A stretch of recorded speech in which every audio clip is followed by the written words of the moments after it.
नमस्कार प्रणाम दोस्तों, स्वागत करते हैं आप सभी का अंदाज भोजपुरी के यूट्यूब चैनल में। तो कैसा लगा क्लिप? जी हाँ दोस्तों, जो आप लोग पहले देखे हैं क्लिप कैसा लगा थोड़ा कमेंट बॉक्स में कमेंट कीजिएगा।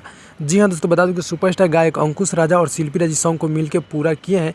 काफ़ी बवाल का सॉन्ग है। जी हाँ दोस्तों, पतरी कमर। जी हाँ दोस्तों, गाने का बोल है पतरी कमर, जो कि अंकुश राजा और शिल्पी राजी सॉन्ग को मिलकर पूरा किए हैं और इसका वीडियो फॉर्मेट रिलीज होने के लिए तैयार हो चुका है। जी हाँ दोस्तों, जो कि आप लोग यहाँ पे क्लिप देखे हैं, जो कि ये बता दूँ कि गीत को हमारे लिखे हैं गर्दा सियाडीह। जी हाँ दोस्तों, और रोशन सिंह जी का म्यूजिक है। और बता दूं कि हमारे वीडियो एक्टर में यानी कि रितु सिंह आप लोग के बीच देखने को मिलेंगे। जी हाँ दोस्तों, इसको कल रिलीज़ किया जा रहा है। जी हाँ दोस्तों, बता दूं कि कल इसको रिलीज़ किया जा रहा है 7 जनवरी को सुबह 6:30 पे Sujay music world YouTube channel से। जी हाँ दोस्तों, Sujay music world YouTube channel से आप लोग के बीच कल सुबह देखने को मिल रहा है, यानी कि 7 जनवरी को सुबह 6:30 बजे आप लोग के बीच काफ़ी मज़ेदार, काफ़ी बवाल का, ज़बरदस्त का ये वीडियो सॉन्ग हो रहा है सुपरस्टार गायक अंकुश राजा का। जिस तरह उनका गाना हिट होता है उसी तरह ये बवाल का गीत 2022 का सबसे सुपर हिट सॉन्ग आप लोग के बीच आ चुका है। जी हाँ दोस्तों, तो बता दूं कि अपडेट कैसा लगा। अपडेट अच्छा लगा तो लाइक कीजिएगा, चैनल पर चैनल को सब्सक्राइब कीजिएगा, क्योंकि भोजपुरी खबर यहाँ पे मिलते रहता है।